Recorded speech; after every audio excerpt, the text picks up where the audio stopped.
Papo da Lud tá de volta, pois é, chegamos mais uma vez para começar essa nossa nova temporada, porque já virou o ano, você sabe muito bem, estamos em 2025, então nada como começar de novo mais uma temporada de podcasts do Papo da Lud aqui para começar mais um semestre, tá certo? Ó, fica aí porque tá bem legal, hoje o tema vai ser muito interessante, lógico, não podia ser diferente, porque estamos falando aqui de um episódio especial para começar um novo ano com o pé direito, evidentemente, então ó... Vou fazer só antes um recadinho que é muito importante. Você já notou há alguns episódios que nós estamos de casa nova. Isso porque a parceria veio para ficar.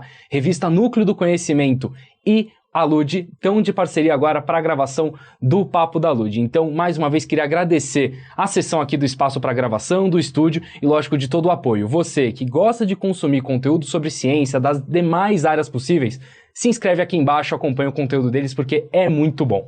Bom, agora vamos direto pro nosso episódio, porque, olha, se é o primeiro do ano, lógico que tem que ser muito especial, lógico que tem que ser muito marcante, então a gente não ia trazer nada diferente, vamos apresentar a nossa convidada de honra aqui para esse primeiro episódio do ano, que é formada em Direito pela FUMEC, mestre em Direito pela Universidade de Lisboa, tem MBA pela FUMEC, certificada pela Exim em Privacy and Data Protection Essentials e diretora da TM1 Brand Experience. Sem mais delongas, recebam muito bem Fernanda Nogueira, muito obrigado por receber, por aceitar o nosso convite e por esse papo. É um prazer enorme estar aqui, eu que agradeço a oportunidade de estar com vocês, compartilhando um pouquinho da minha experiência. E, ó, hoje o programa vai funcionar de um jeito um pouco diferente, que a gente vai ter dois jeitos diferentes de olhar o mesmo conteúdo. A gente vai falar sobre a aproximação do conteúdo das mídias com os fãs, do jeito presencial, através de eventos, e no virtual, através aí das mídias sociais, e falar dos perigos que isso pode ressaltar, certo? Vamos começar pelo presencial? Com certeza. Bom, eu queria só entender, porque a gente sempre fala aqui na Lud bastante sobre como o papel do advogado no entretenimento tem nuances muito diferentes do funcionamento normal, de outros setores mais tradicionais da advocacia. E sempre, eu até entrando assim para fazer o roteiro e tudo mais, para ver um pouco mais da atuação, e eu fiquei um pouco impressionado porque é um trabalho jurídico que tem uma recepção de fãs. Porque o seu trabalho ali de advogada vai chegar em gente que às vezes por gostar ou não da obra, ou por gostar ou não do que foi falado sobre a obra, fica mais ou menos satisfeita, insatisfeita. No dia a dia, isso pesa para as decisões de vocês, para o trabalho? Como funciona isso quando chega ao jurídico? Pesa e muito, né? A gente não pode aqui considerar, enquanto advogados, que a gente está fazendo meramente um trabalho normativo, regulatório, técnico, jurídico. A gente está sempre buscando atender aí as expectativas dos fãs dos nossos clientes. Então, quando a gente fala em brand experience, que é a minha experiência hoje, né, de jurídico, de uma agência que trabalha com eventos de grande porte, principalmente de entretenimento, até de convenções de vendas também, eventos corporativos que também tem o seu cliente apaixonado ali, que quer, né, ter aquela experiência com aquela marca especificamente, a gente não pode descuidar da paixão do fã, que é quem vai estar dentro do evento. Então é muito importante que nós, enquanto jurídico, tenhamos esse olhar também. Não dá para simplesmente trazer aspectos jurídicos, normativos e burocratizar a experiência do usuário, a experiência do cliente ali, sem ter o cuidado com o que ele vai viver. Porque, no final das contas, é isso. A gente quer protegê-lo, a gente quer entregar a melhor experiência, mas, ao mesmo tempo, a gente quer garantir a conformidade daquele evento. E esse feedback é algo que parte de uma outra equipe de planejamento mais ligada ao produto em si, à mídia que está sendo veiculada, ou então vocês mesmos têm que entender um pouquinho do que está em jogo ali? Exemplo, eu vi recentemente, teve um evento de Round 6, por exemplo, aqui em São Paulo. É necessário que o jurídico também entenda um pouco da obra, de como ela conversa com os fãs, ou isso é passado para vocês? Não, com certeza. Quanto mais a gente entende o que a gente está fazendo, né? Quanto mais a gente entende o contexto onde a gente está inserido, melhor vai ser a nossa entrega. Então, assim, em qualquer área, eu acho que é essencial que a gente esteja situado e esteja ali atualizado do que a gente está fazendo. Né? Não basta simplesmente eu ficar na bolha do jurídico e achar que eu me basto tecnicamente, que não vai conversar com o resto das coisas. Então, o direito no entretenimento, o direito do entretenimento, ele precisa conversar com várias outras áreas, né? Quando a gente elabora um evento, quando a gente cria um evento desde o início, lá na concepção, no planejamento, depois a gente tem uma aprovação do cliente, vai executar isso trabalhar com vários fornecedores. E em campo nós também vamos atuar para que aquele evento aconteça de uma forma correta e até mesmo após aquele evento acontecer, quais são as nossas entregas, os relatórios, o que mais a gente tem que fazer, a gente tem que saber onde aquele evento está inserido, né? Você falou de Round 6, tem vários eventos aqui que a gente tem um contexto de fã mesmo, que tem um contexto, que tem um conteúdo às vezes literário ou desportivo, que isso inclusive vai te exigir, assim, busca de informações diferentes em relação àquilo que você vai propor, né? A forma de se chegar em uma resposta, em uma entrega, ela vai perspassar por esse conteúdo como um todo. Então, é essencial que a gente também esteja inserido. Não necessariamente eu preciso ser fã de Round 6 para fazer um evento, né, bacana do ponto de vista regulatório para Round 6, mas é interessante que eu saiba qual é o perfil daqueles fãs, como é que eles vão estar lá, o que que a Netflix, no caso, né, nós estamos falando de um evento que foi promovido pela Netflix, o que ela pretende com aquilo, como é que ela quer que o fã tenha aquela experiência. Então isso tudo é muito relevante para que a gente, do ponto de vista jurídico, faça uma entrega tecnicamente competente, mas também que seja de qualidade do ponto de vista tanto do nosso cliente corporativo quanto do fã que vai estar lá experienciando aquilo. Eu tenho assim para mim que o fã de saga, principalmente quando é muito consagrada já, ele é um pouco mais difícil de agradar, porque ele tem talvez tanto carinho que ele sente que a saga é dele também. Então, se não é o que ele queria, ele se desagrada um pouco. Existe algum perfil um pouquinho mais difícil de lidar? Ou então, como evento, é algo que as pessoas aguardam muito, aquela animosidade deixa a crítica um pouco mais suave? Não. Os fãs normalmente são um público muito crítico, né? Eles sempre querem ver refletido naquela experiência pessoal que ele está vivenciando, aquilo que ele imagina a partir de uma experiência que ele tem pessoalmente dentro da sua casa, assistindo sua série, assistindo seu filme. Então, ele quer se transportar para esse mundo, né? Então, por exemplo, aí a gente tem a Comic Con, CCXP, que é a maior feira aqui de entretenimento que a gente tem, e as pessoas vão fantasiadas e vão todos os dias e compram, né? E tem uma experiência aficionada mesmo, apaixonada ali, querem viver aquilo com intensidade. É claro que nem sempre a gente vai atender a expectativa de todo mundo, mas por exemplo, todas as ativações, todas as experiências que a gente traz para esse fã, elas têm uma análise que passa ali por risco, que passa por questões de proteção de dados, que passa por termos de responsabilidade. Então, como é que a gente, do ponto de vista jurídico, garante que aquela experiência seja possível, viável, incrível, né? Porque é uma experiência que ele quer levar para a vida e, ao mesmo tempo, que ela seja conforme com a legislação. Esse é o nosso maior desafio, assim, é garantir... E como faz?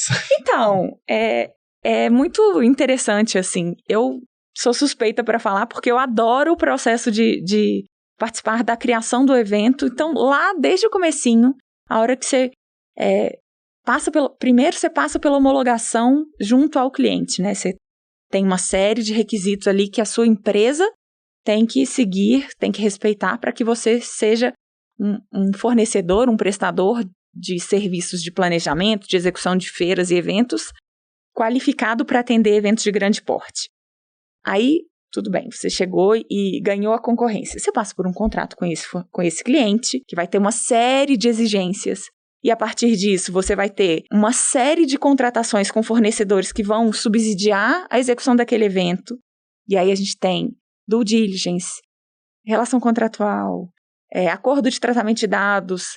A gente tem uma série de questões que a gente vai garantir que esses fornecedores estejam qualificados e tenham a capacidade de fornecer aquilo que a gente precisa. Durante a execução do evento, além de tudo, a gente tem a vivência mesmo, né? Porque sempre pode acontecer.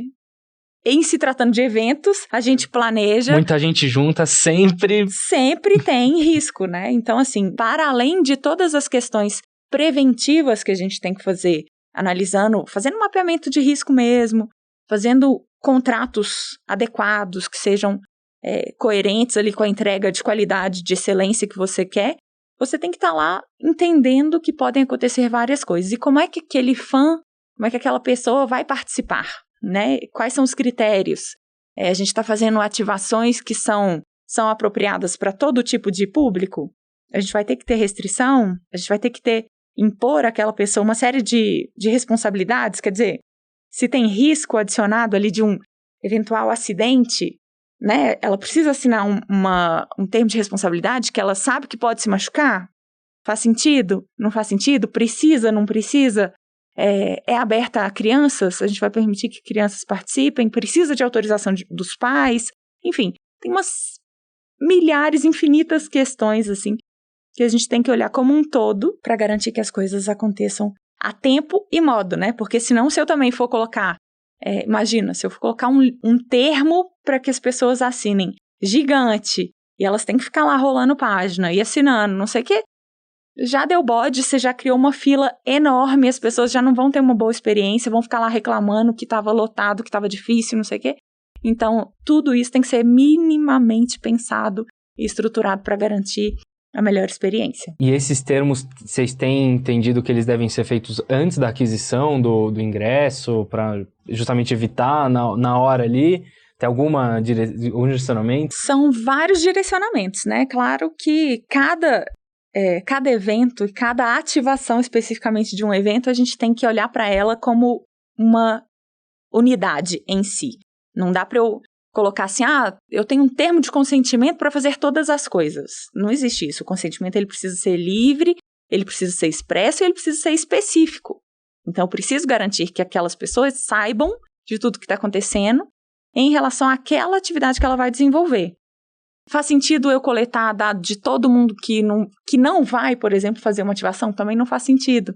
Então, não pode ser prévio. Ele tem que ser na hora. E isso precisa ser rápido. Como é que eu explico? Aí eu tenho que tratar, eu tenho que qualificar e capacitar aquela pessoa que está ali, atendendo aquelas pessoas. Olha, aqui é um termo, é assim, assim, assado. São essas condições. Você acha que você atende, você não atende? Leia, por favor. E sempre muito educado, envolvente, dentro de um contexto, né? E assim, mapeando especificamente aquilo que precisa ser feito. Eu gosto muito de trabalhar sempre com um critério que eu acho que é legal, mas que nem sempre, pelo menos nos parceiros jurídicos, assim, na minha experiência aí de, 20 anos de carreira quase, às vezes eu tenho dificuldade de implementar, mas que no direito do entretenimento isso faz muito sentido, que é a minimização dos dados, que é garantir que o princípio da necessidade ele seja efetivamente cumprido, sabe? Se eu não preciso fazer aquilo, eu não vou fazer. Se eu não preciso coletar aquele dado, eu não vou coletar. Então, assim, é o princípio da minimização e com transparência sempre. Mais do que tudo, a gente também quer empoderar as pessoas do seu dado, né? Quer empoderar as pessoas, dando a ela a clareza e a autonomia para que ela decida se ela quer participar ou não, se ela quer compartilhar aquele dado ou não, sabendo o que a gente vai fazer com ele. Eu confesso que eu fiquei... A gente vai falar mais a fundo de dados já, mas eu lembro que quando começou a ter aquela opção de você aceita ser rastreado, os seus dados serem rastreados, aí desde que apareceu isso como opção mais claramente, eu me senti um pouco mais seguro, que às vezes eu falo, não quero rastrear dado de compra, às vezes eu falo, não. A gente tem, fora. Assim... Hoje a gente vive na sociedade de vigilância, né? Não dá para falar que a gente tem efetivamente aqui uma privacidade se a gente está conectado full time. Vamos pensar, não temos. Se a gente está andando com o telefone, a gente está com uma geolocalização. Né? Exatamente. Se a Alexa ouve você chamar ela porque ela está ouvindo tudo que você fala. Exatamente. Então, assim, é importante que a gente tenha essa clareza e, ao mesmo tempo, que a gente garanta o uso adequado das bases legais. A gente não tem hoje só o consentimento, né? Se eu transferir para o titular a obrigação dele dar ou não o consentimento de todos os tratamentos, ele não vai prestar atenção. É o que a gente, lá no comecinho, quando a lei começou a fazer efeito, assim, né? A gente teve a tal da fadiga do consentimento. Tudo era consentimento. Faz sentido? Não faz sentido? Ai, nossa, tudo era consentimento. Não vamos usar a base legal do consentimento, porque aí a gente está garantido. Não está nada, é uma base frágil, uma base difícil de gerenciar, e assim, e você tem outras 9 para garantir o tratamento de forma legal, de forma legítima, né? E então, assim, a transparência ela é essencial, e como é que a gente faz com que o usuário saiba o que a gente está fazendo, sem necessariamente ficar pedindo autorização para ele o tempo inteiro, né? Isso é uma coisa que a gente tem que mapear lá no começo, quando uma pessoa vai para um evento de entretenimento, ela quer ter aquela experiência. Faz sentido que o ambiente seja filmado? Por N motivos. Por conta de segurança, porque você quer divulgar aquilo, as pessoas querem divulgar aquilo, querem divulgar que elas estão lá. Então, assim, você vai pedir consentimento para que aquela pessoa esteja... Já não faz muito sentido. E é assim, impossível. Se alguma pessoa não te der o consentimento, você não vai publicar aquele evento como um todo, né? Então, assim, a gente tem que compatibilizar. É claro que faz sentido sinalizar que aquele ambiente é filmado, que as pessoas estão sujeitas a ter, a não ser que seja, por exemplo, uma pessoa dando uma entrevista. E aí, sim, você vai coletar dela um termo específico de autorização de uso de imagem, de voz, de nome, etc., garantindo aquele uso para uma finalidade específica. Mas se você está divulgando um evento, isso tem que estar lá na hora de comprar o ingresso, né? Dando para ela a clareza do que você está fazendo com aqueles dados. Mas não é uma questão fácil de ser resolvida, até porque em grandes eventos você tem a possibilidade de compartilhamento com patrocinadores, você tem várias finalidades ali que talvez, num primeiro momento, você não esteja atento a ela. Então, é muito importante assim, que a gente tenha a clareza do que está sendo coletado, para que está sendo coletado e com quem está sendo compartilhado. Eu acho que isso é importante. Já teve algum caso, assim, de mesmo com esse aviso prévio de que o ambiente é filmado porque a gente tem demandas comerciais e de segurança, tudo mais, já aconteceu de mesmo assim alguém entrar com algum processo, ou então pelo menos entrar com algum contato falando, olha, minha imagem apareceu num vídeo, eu não quero estar aqui, não quero... Nunca aconteceu? Olha, na minha experiência, não. A gente bom. já fez muitos e muitos eventos, nunca aconteceu, eu nunca recebi nenhum tipo de demanda nesse sentido, apesar de estar sempre deixando muito claro ali um canal próprio para que o titular acesse. A gente nunca teve esse tipo de demanda. Não, maravilha, porque eu fico pensando... Ainda não. Ainda não, e tomara que não, né? Ou tomara que sim, porque é sinal que as pessoas se importam. É verdade. Né? Então, assim, eu acho que a gente não pode ter medo. Se é um direito que ele pode exercer, eu tenho que estar preparada para responder. E basicamente isso. Eu não preciso ter medo, é um exercício regular de um direito. Então, eu preciso estar apta a responder. Se eu não sei o que está fazendo, onde ele foi armazenado, para qual finalidade ele foi coletado, aí eu preciso ter um pouco de receio, sim. Mas se eu estou fazendo aquilo com transparência e com legitimidade, diante do que a lei determina, eu entendo que acho que é bom, inclusive, as pessoas estarem cientes vigilantes, exato, e fazerem uso do seu poder, assim, de saber. Tem razão, não tinha pensado por esse lado. E nos eventos ao vivo, quanto à captação dos dados, além da imagem agora que a gente comentou, qual tipo de dado é o que vocês mais têm acesso, mais necessário para a realização de um evento, né? Eu entendi que a necessidade de minimizar ela é muito importante pela praticidade de realizar o evento, mas ainda assim dos necessários, quais são os principais? Em regra, quando a gente faz um evento, a gente também tem o interesse em captação de lead. Então, normalmente, a gente quer pelo menos nome e e-mail, para que a gente tenha mais algum tipo de contato com aquela pessoa, com aquele titular. Mas varia muito, dependendo do tipo de evento que a gente vai coletar uma série de dados pessoais. A exemplo de Round 6 aqui que você trouxe, né, que foi o Round 6K, que foi uma corrida, foi uma promoção comercial, em que a gente tinha uma corrida com premiação de R$1 milhão para 2.000 participantes. A gente tinha que coletar uma série de dados, inclusive dados pessoais sensíveis, porque a gente estava fazendo uma corrida que tinha risco, que podia ser, ele não era uma corrida direcionada para uma faixa etária específica, né, era aberta a qualquer pessoa que quisesse participar acima de 18 anos, então podia ter diabético, eu podia ter hipertenso, eu podia ter... Idoso, às vezes. Podia ter... E tivemos, Sim. né? Então, como é que a gente... Então, vai depender mesmo do tipo de evento, e aí a gente sempre tem que ter esse olhar direcionado para o que seja minimamente necessário. E de demanda comercial, às vezes a empresa faz uma exigência, tipo, eu vou fazer esse evento aqui, mas eu quero saber qual é a idade do meu público, então eu vou querer saber qual que é o gênero do meu público, e para outros dados talvez mais privados necessariamente. Com certeza. Enquanto prestadores, né, enquanto intermediadores ali dessa relação público e a pessoa que está realizando, idealizando esse evento, a gente sempre vai atuar como processador daqueles dados. Eu não sou controladora. Então, eu estou sempre vinculada ao objetivo, à finalidade do meu contratante, né? Então, todos os dados que a gente coleta, a gente primeiro faz uma validação com quem está nos contratando e que está exigindo esses dados. Inclusive, tem vários protocolos, vários eventos que o cliente fala assim, não, eu não quero que colete dados. Não quer dizer que ele não vá ter métricas, mas a gente vai coletar dados anonimizados, a gente vai coletar outros dados que não pessoais para garantir que aquele evento tenha ali atenda às suas funções, aos seus propósitos.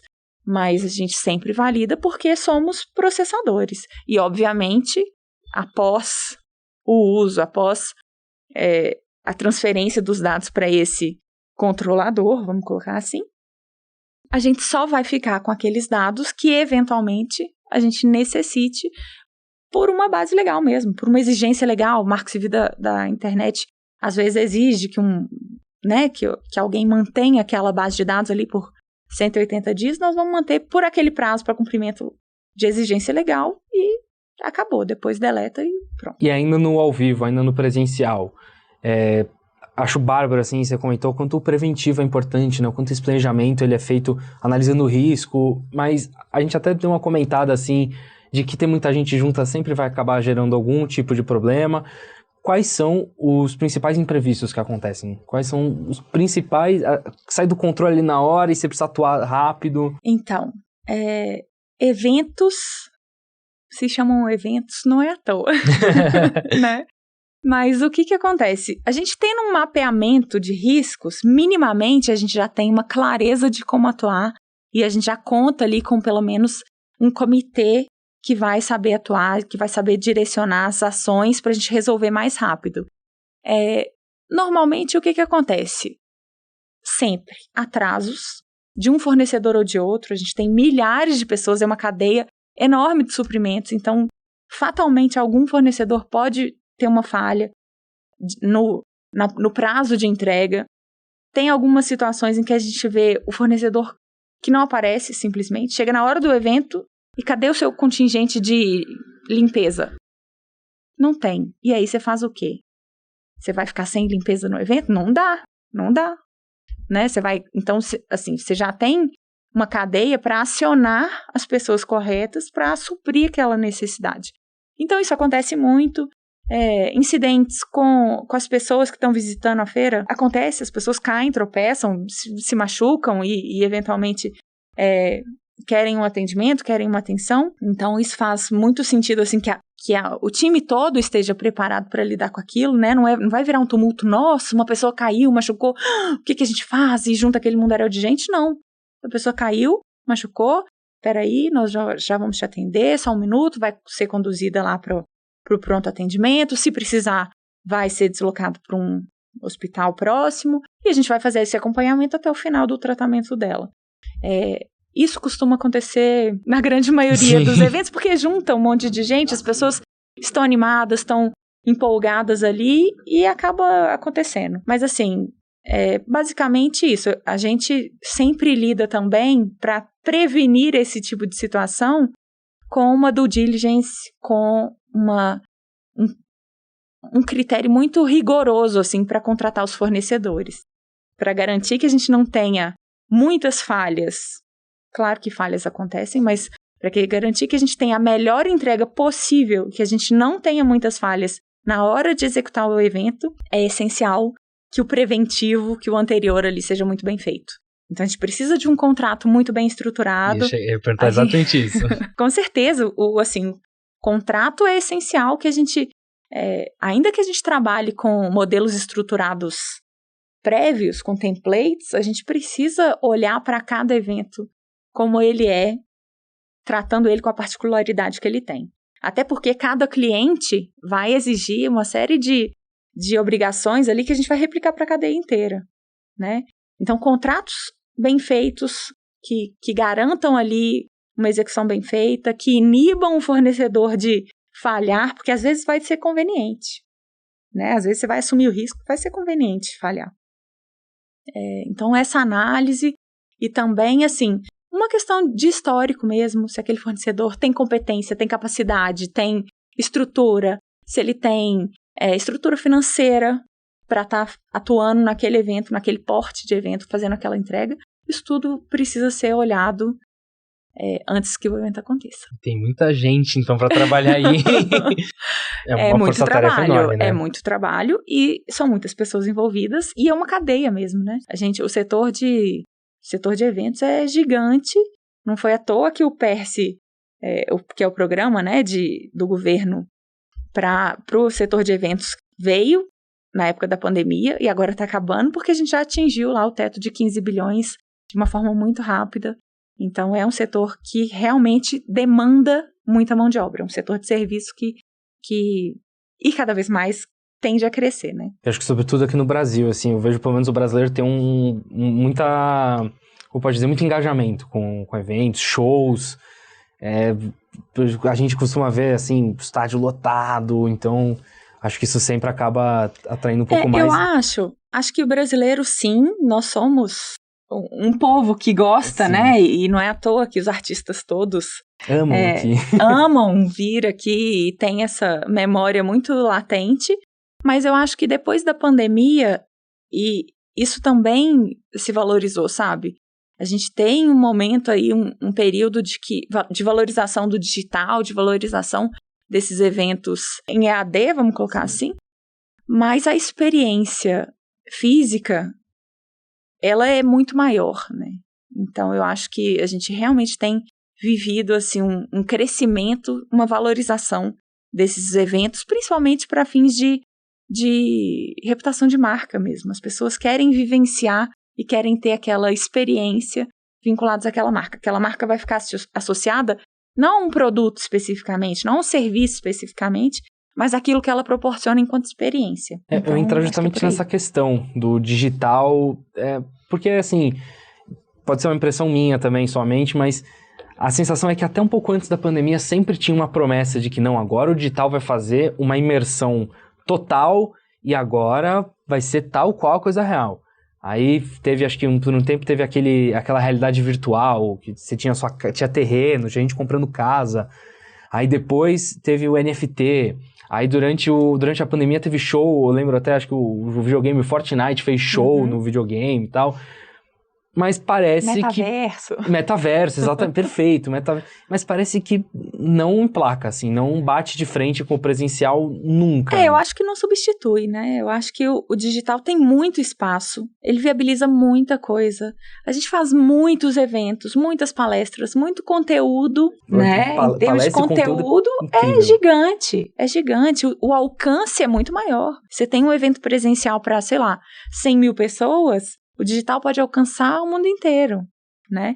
Então, eu acho que tem o seu espaço, mas ele não substitui. Não é a mesma experiência. É outro tipo de evento. E talvez não precisam ser concorrentes, né? Não precisa, eu acho que essa visão não entre precisa. Si, tá? Eu acho que você assistir a um show, você assistir a um evento online da sua casa não traz a mesma emoção, embora te proporcione ali, você tá vivendo aquela experiência, você tem, né? Eu lembro dos shows ao vivo da pandemia.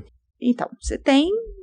Não teve o show da Madonna, não foi enorme no Rio de Janeiro, em Copacabana. Quem tava lá, viveu lá. Quem não tava lá assistindo a televisão e achou o máximo, foi ótimo, mas a experiência é igual, não é? E nos eventos, assim, ao vivo não, nos digitais, como a gente tá falando assim, o funcionamento para planejar para captação de dados, para ver quem entra ou não, eu entendo assim que obviamente ele muda, né? Acho que as questões logísticas, sobretudo de imprevisto, são minimizadas talvez, porque, né?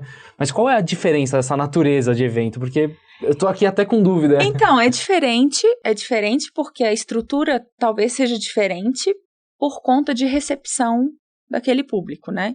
Quando a gente considera um evento digital, a sua estrutura de técnica, ela é muito robusta. Ela precisa ser muito robusta para garantir que você tenha aquela transmissão da maneira correta, porque ao final é isso que você vai entregar, né? Então é diferente nesse sentido, porque o público, ele não está aqui vivendo aquilo com você, ele está ali, do outro lado. E a estrutura técnica da plataforma que você vai usar, como é que aqueles fornecedores vão coletar esse dado, o que você vai buscar e como é que você vai atingir, muda um pouco, mas continua sendo um evento. Então, aquela fase preliminar de fazer a avaliação de todos os seus fornecedores, de ter um contrato, de ter mapa de risco, de saber o que você vai coletar do seu usuário ali, do cliente que está vivendo aquela experiência, ela muda, mas continua sendo um evento. Então, assim, muda, mas não muda tanto, sabe? E na captação dos dados, você acha que o digital potencializa ela? Porque eu sinto que o brasileiro, ele é muito imerso na rede social. A gente fala do país, é um levantamento, acho que da própria Meta. Não foi da Meta, eu tenho até aqui o dado, vou fazer minha colinha aqui rapidinho. Porque a gente teve um levantamento de que no Instagram, numa pesquisa da Nielsen, o Instagram no Brasil é o país com mais influenciadores de Instagram no mundo. 500 mil influenciadores, 500 mil pessoas trabalham como, se declaram influenciadores digitais. Só no Instagram, a gente for considerar TikTok, enfim, vai muito, muito mais. É algo que está muito imerso na vida das pessoas. É algo que você pega, você faz aqui, você olha um conteúdo rapidinho, não sei o quê. Você acha que as pessoas têm uma vulnerabilidade maior nesse ambiente? Acho. Acho porque a experiência de um evento presencial, ela tem começo, meio e fim. Você tem um começo, você chega lá no evento, você vivencia aquele evento, você vai embora do evento e acabou. Tudo bem, você forneceu os seus dados, você pode ter algum resquício, né? Normalmente você vai ter, as pessoas, os donos daquele evento vão entrar em contato para saber da sua experiência, para te oferecer produtos, para te oferecer outras experiências, mas o evento em si, ele começa e ele acaba.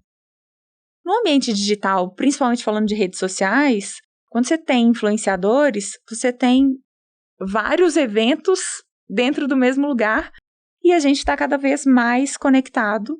Então, entendo que a gente está mais vulnerável porque a gente usa mais, porque tem um acesso mais facilitado e porque a gente está ali o tempo inteiro fornecendo não só os nossos dados pessoais em termos de cadastro, em termos de perfil, mas também do nosso comportamento. O que a gente assiste o tempo inteiro, como é que a gente mexe no telefone.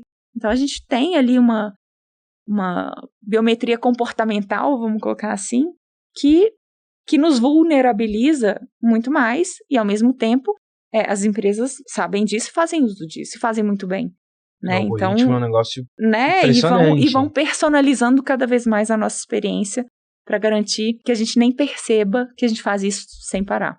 Então, sim, acho que a gente fica, embora do ambiente digital a gente fale assim de maior segurança, ao mesmo tempo a gente fica mais exposto, porque a gente usa mais. É aquela coisa, às vezes a gente pensa numa coisa, ela aparece ali um anúncio do que a gente pensou, a gente fala, nossa, tão lendo minha mente. Não, é porque eles já sabem tão bem como você se comporta que melhor eles presumem. Do que você, né? Exatamente.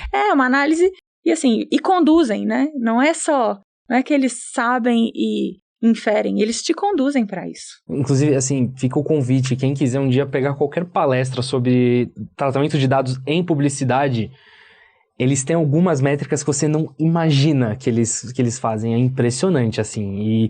E aí eu acho que até entrando nessa questão, assim, de...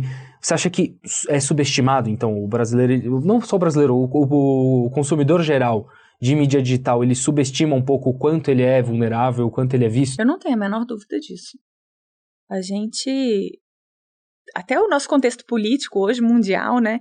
A gente tem visto aí as ações nos Estados Unidos, principalmente, desfazendo aí, desmantelando várias ações de proteção, não só do ponto de vista de proteção de dados, mas no contexto mundial, o tanto que a gente fica vulnerável mesmo, né? Então, assim, eu não vejo outro caminho que não seja educação e empoderamento das pessoas para que elas saibam, não é que elas parem de usar as coisas, mas que elas saibam como usar e tenham consciência do que está sendo feito, sabe?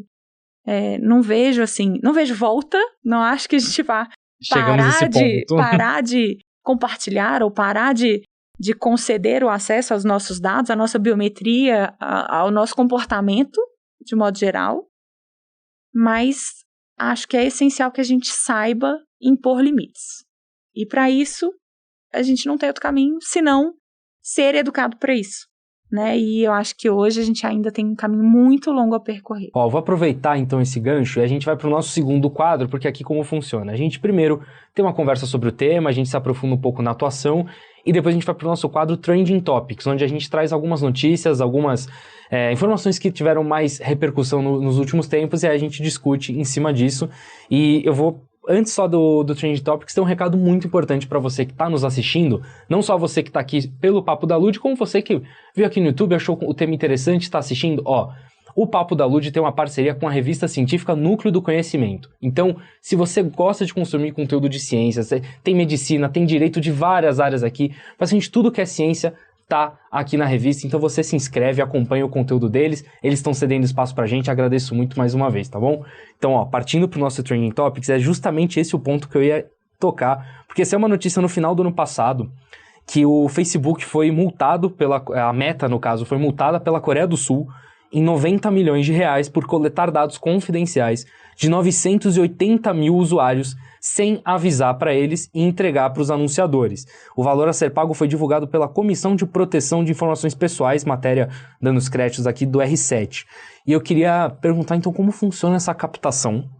E isso está velado naqueles termos de contrato quando a gente abre a conta, ou então realmente foi sem autorização nenhuma? Então, primeiro vamos fazer um recorte aqui, porque cada país tem a sua legislação, tem países que não têm uma legislação específica, mas a gente tem a LGPD e cada país tem a sua diretriz aí normativa em relação ao tratamento de dados pessoais. A Meta é uma empresa mundial, né, com assim, um fenômeno, vamos colocar assim, tá no mundo inteiro e que deve estar em compliance com toda a normativa de cada um dos países. E, para isso, ela precisa atender os requisitos específicos de cada país. Se a gente entrar lá nos termos e condições, a gente vai ver milhares de termos, às vezes pouco claros do que eles fazem. Na verdade, às vezes não. Normalmente, não só Meta, tá? E aí, a maioria das empresas, das grandes empresas, a gente não tem, eu particularmente não acho que é claro o suficiente para que a gente se sinta confortável e falar, não, eu tenho certeza que os meus dados só são usados para isso ou só são usados para aquilo. A gente não tem essa clareza, a gente tem termos ali muito amplos, muito genéricos, que permitem uma quantidade infinita de tratamentos sem que a gente tenha essa clareza. Então, a gente aqui, inclusive, né, teve uma situação muito parecida, em que a gente também, a ANPD, atuou considerando que não havia clareza quanto ao tratamento dos dados pessoais.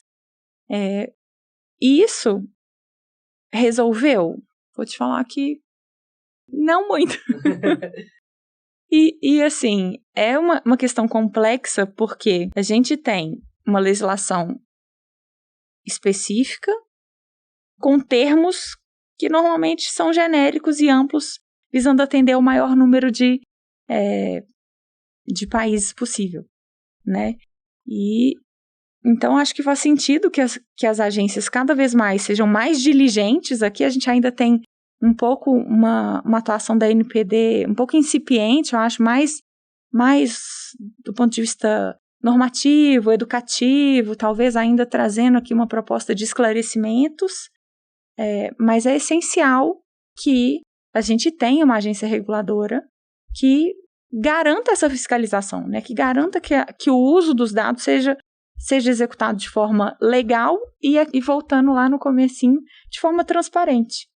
Porque se a gente não sabe para onde o nosso dado vai, como é que eles vão fazendo essa trama e entendendo o nosso comportamento como um todo, a gente realmente fica fica totalmente vulnerável, fica totalmente exposto. Grande notícia da história, talvez, principalmente envolvendo a Meta, foi realmente aquela questão do próprio Snowden, né, tempos atrás, sobre o próprio governo estar envolvido nessa sessão de dados. A gente teve...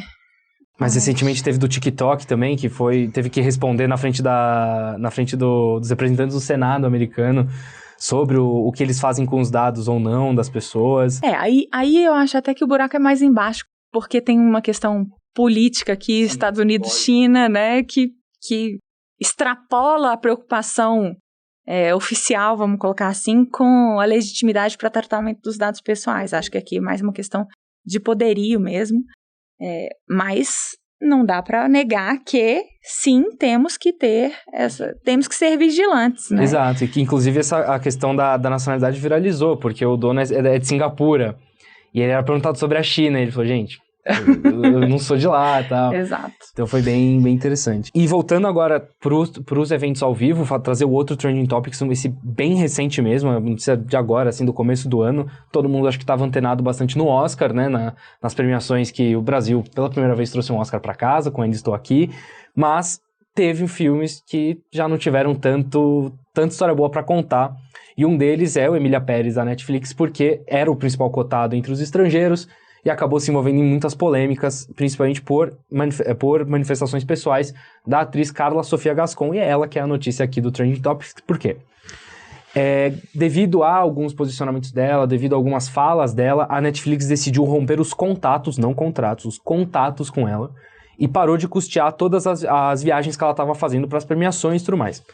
Aproveitando esse tipo de relação entre artista e empresa.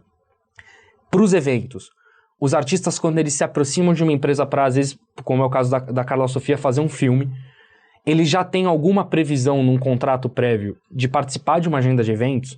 E se tem, o quão fácil é você romper isso com o artista por questões, às vezes, alheias ao trabalho dele? Vamos lá. Contratos artísticos, eles são sempre muito específicos, muito peculiares, assim, porque a gente está tratando, né, como talento, vamos colocar assim, que, de fato, pode trazer uma identidade ali. Então, ele fica vinculado àquela marca, vinculado àquele produto que você está vendendo.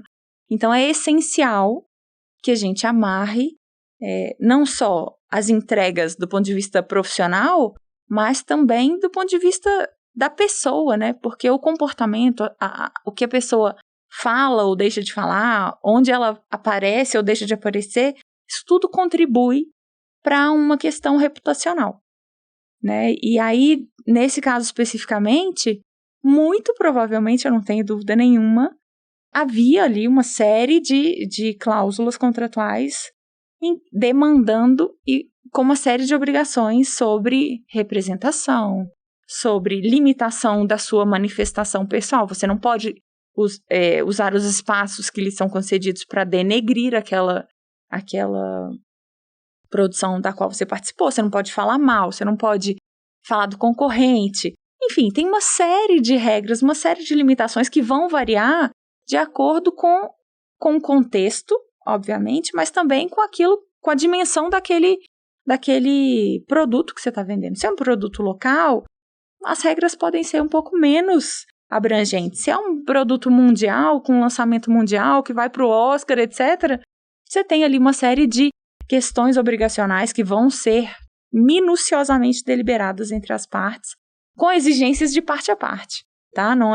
Você não vai ter só imposições de um lado, até porque o artista também vai querer, né, e a empresa se também garantir. Precisa dele. Então, exato. Então, eu acho que é uma moeda ali de troca mesmo, e tem que ser um ganha-ganha, mas é um contrato complexo com muitas obrigações, muitas restrições, muitas delimitações. Pode ser rompido?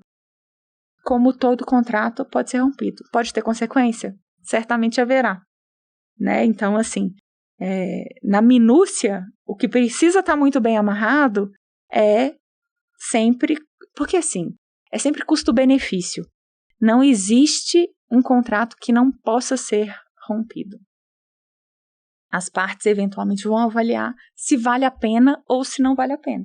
Quais são as consequências daquele rompimento? Né? Qual é a melhor saída?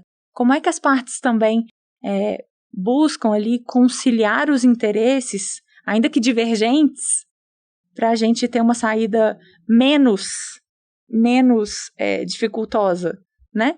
E, eventualmente, se não tiver nenhuma possibilidade de minimização, assim, de mitigação de risco, aí você vai litigar no melhor combate, vamos colocar assim.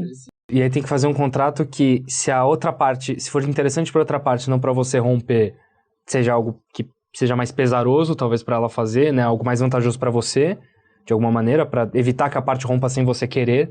E também, se você quiser romper, que seja algo que você possa fazer sem muito prejuízo. Seria mais ou menos essa... Procurar um meio termo que atinja os dois lados.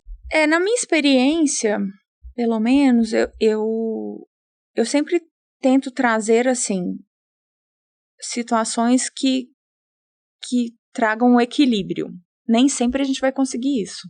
Na prática, a gente sempre pode lidar com situações em que a gente tenha partes que não estejam no mesmo patamar e que não consigam negociar como pares. Então, às vezes, você vai ter uma imposição de uma parte que é mais poderosa do que a outra. Se você quiser, você adere. Se você quiser, você aceita as condições que essa aqui está te oferecendo. Mas, assim, de modo geral, a ideia é que quando você está criando um contrato, a ideia é que as coisas aconteçam. Você não faz um contrato querendo não fazer acontecer. Mas é nosso papel, é o nosso dever aqui prevenir e prever as hipóteses de não acontecimento, de inadimplência, por qualquer motivo. Então, a ideia é que a gente tenha ali uma discussão tanto quanto possível preliminar e preventiva em eventual situação de inadimplência, de uma parte e de outra. Né? E finalizando ainda essa notícia, essa última notícia da Carla Sofia Gascon, por exemplo, agora já estou numa parte mais de presunção, assim, de presumir um cenário a partir dessa polêmica. Ela foi uma atriz durante esse último tempo que arranjou alguma inimizade, talvez, com parte do público brasileiro, por ter feito críticas ao Ainda Estou Aqui, que é um filme que uma boa parte do Brasil se mobilizou para ver, ganhar o Oscar, enfim. Quando a empresa vai fechar um evento, quando a empresa vai cotar um artista para participar de um evento, às vezes, como por exemplo, vamos supor, agora tá para vir agora pro Brasil o evento com a Millie Bobby Brown, do novo filme que ela vai lançar. Quando você vai trazer um artista para cá, é feita essa avaliação de a relação dele com esse público em específico. Então, às vezes, um ator, uma atriz que vai fazer um bom evento nos Estados Unidos, mas que talvez se ele for pro Brasil, o público já não goste tanto. É feita essa avaliação? Primeiro, fazer uma análise de compatibilidade daquele perfil com o público que você quer atingir, com o perfil de evento que você quer trazer, com o orçamento que você tem, porque às vezes vai ser inviável, com a logística, porque às vezes não é só o artista que você tem que pensar, né? Como é que ele chega até aqui, se é um helicóptero, se é um avião, se você vai fretar um voo, se ele vem de ônibus, se ele vem de táxi. Como é que aquela pessoa chega até você? Qual tipo de seguro que você vai fazer? O que aquela pessoa vai fazer? Por quanto tempo? Você precisa de segurança armada? Se você não precisa? Enfim, é toda uma logística que você tem que pensar considerando aquela participação dentro do seu evento. E, obviamente, o que ela agrega para o seu evento. Se ela tem algum tipo de risco reputacional, risco à imagem que fique vinculada a ela, que possa, talvez, comprometer a sua marca, então você tem que avaliar se faz sentido ou não, né? Então a gente sempre faz, primeiro, uma questão de afinidade daquele perfil com o evento que você está querendo, mas também uma due diligence do ponto de vista reputacional mesmo, e até, às vezes, processual. Às vezes é um evento que você vai fazer sobre, sei lá, sobre direito, sobre propriedade intelectual. E aí você vai trazer um artista que está respondendo por plágio. Não faz sentido, né? Então, tudo isso tem que ser bem pensado e estruturado antes do evento acontecer. E se eu tenho um evento que ele tá programado para acontecer e nesse meio tempo, entre ter sido assinado o contrato com o artista e o evento ser realizado, ele se envolve em uma polêmica exatamente com aquele público? Tem alguma previsão? Sempre. Sempre. O contrato é bem feito, ótimo. Uma previsão de quebra de contrato. Se aquela pessoa se envolveu numa situação em que se expôs, que trouxe uma questão de imagem ali, e que a marca contratante, por exemplo, não quer ser associada, você tem um justo motivo para rescindir aquele contrato. E aí você pode ter, eventualmente, questões de multa, você pode querer que aquele talento não esteja nesse evento especificamente, mas você vai jogar ele num outro evento que talvez não tenha, que não sofra a repercussão desse ato especificamente. Enfim, tem N situações com as quais você pode lidar e resolver, mas certamente isso vai ter que... Sugiro que isso esteja previsto em contrato, sim. Pô, sensacional. Você que ainda não curtiu, não se inscreveu, eu não sei o que você tá fazendo, você tá perdendo seu tempo, porque que papo maravilhoso. E ó, a gente tem o nosso último quadro, que é o Papo com a Lud, onde a gente vai fazer perguntas mais diretas, é um ping-pongzinho, e aqui a gente até foge um pouco já do técnico, quem assiste já sabe muito bem como é. Então, eu tento, evidentemente, sempre guiar pro assunto, mas a gente faz algumas perguntas que às vezes são até de gostos pessoais, tudo mais, é a parte mais solta do nosso podcast, para finalizar com o clima lá em cima. Então, não podia começar de outra maneira, com um evento. A CCXP eu acho que é um evento simbólico, assim, né, que traz muitos fãs, que traz muita paixão, que é muito grande e que é emocionante de viver, né. Eu acompanho o evento tecnicamente, trabalhando ali, acompanhando os stands, mas é muito... E vivo como fã também, né? Tô lá vivendo aquela experiência, querendo que tudo dê certo pra todo mundo. É um evento que eu recomendo e que eu acho que vale a pena. Eu já fui assim, é muito plural, né? Porque tem pra... Muito diverso, né? Cabe todo mundo. Perfeito. E aí a gente já vai chegando no seu lado fã. Então, um filme. Olha, o que me vem à cabeça agora é Não Olhe Para Cima. Bom filme. Do DiCaprio, muito Jennifer bom. Lawrence, muito bom filme. E uma série. Round Six? Round Six, ótimo. Não assisti a segunda temporada ainda.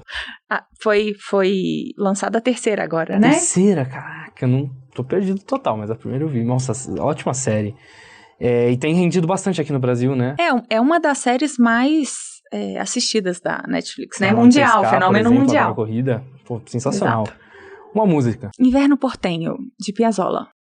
Diferente, olha só. Diferente pra quem não foi bailarino. Eu fui bailarina. Perfeito. Não caí no entretenimento, não foi à toa, né? Trazendo um pouquinho da minha história aqui. Antes de ser advogada, eu fui bailarina, profissional de dança de salão. Então, viajei o mundo dançando, fiz espetáculos, fiquei na cena. Enfim, tenho essa experiência também que eu acho que é mais apaixonante, que faz assim com que eu entenda um pouquinho a complexidade do evento de um outro ponto de vista. Pô, que legal. Nossa, sensacional. E ainda na música, então, um artista. Pode ser na música, pode ser nos filmes, um artista. Um artista. Geral. Suzano Correia. Vou privilegiar aqui os nossos artistas. Suzano Correia ele é um pintor e escultor, tem obras lindas e maravilhosas. Quem ainda não conhece, recomendo que conheça o perfil dele no Instagram, muito lindo. Pô, maravilhoso. Se quiser divulgar, o Papo da Lud pode...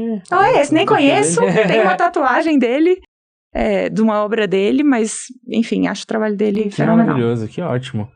Um livro. Um livro qualquer? Livro do Desassossego, do Fernando Pessoa.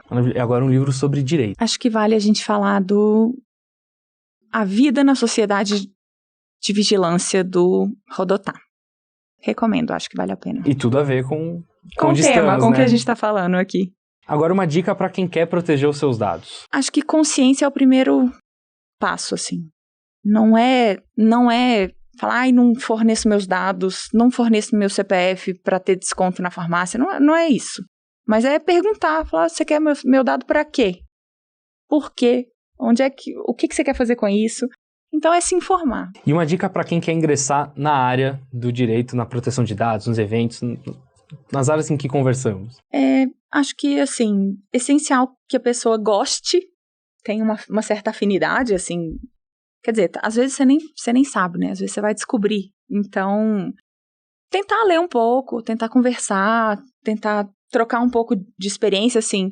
Acho que hoje a gente está muito, pelo menos no meu contexto, a gente fica muito numa busca sozinho ali, e às vezes ChatGPT agora já virou o nosso professor master, como se fosse a última palavra. Trocar ideias, buscar experiências, ter outras visões, assim, enxergar, trocar mesmo. Acho que isso é essencial, não só na nossa área, mas no dia a dia, no profissional ali, você ter com quem trocar experiências e trocar ideias, eu acho que é muito enriquecedor. Um objetivo para a área? Trabalhar com propósito. Eu acho que é essencial, assim, qualquer coisa que você vá se dedicar, que você faça aquilo com propósito, que você saiba o que está fazendo, que você busque e alcance aquilo que você está buscando. E uma última mensagem para os nossos ouvintes. Espero que tenha sido inspirador, que eu tenha podido contribuir aqui um pouquinho, e muito obrigada. Eu que agradeço. Oportunidade. Eu que agradeço. Começar o ano assim foi maravilhoso, um baita papo. Eu vou falar de 2 assuntos, assim, a gente sempre fica, nossa, pô, casou super bem, foi uma conversa muito boa. Então eu queria te agradecer de novo em nome da Lud por ter topado o convite. Eu que agradeço, foi um prazer. E você que assistiu, gente, como eu já falei, não perde o seu tempo, se inscreve aqui no canal da Revista Científica Núcleo do Conhecimento e, lógico, segue a Lud Mackenzie, @LudMackenzie em todas as redes sociais e lá você acompanha nosso serviço, nosso produto, e você que é do Mackenzie, vem pra Lud, entre em contato com a gente tanto pelo Instagram quanto nos corredores da faculdade, vem participar da Lud e vem pro Direito do Entretenimento, tá bom? E pra você que quer acompanhar mais o trabalho da Fernanda, Fernanda Nogueira _ADV no Instagram, e também, lógico, todos os contatos estão aqui embaixo na descrição, você clica, vai lá e consome porque tem muito conteúdo bom, tá bom? Gente, muito obrigado, até a próxima.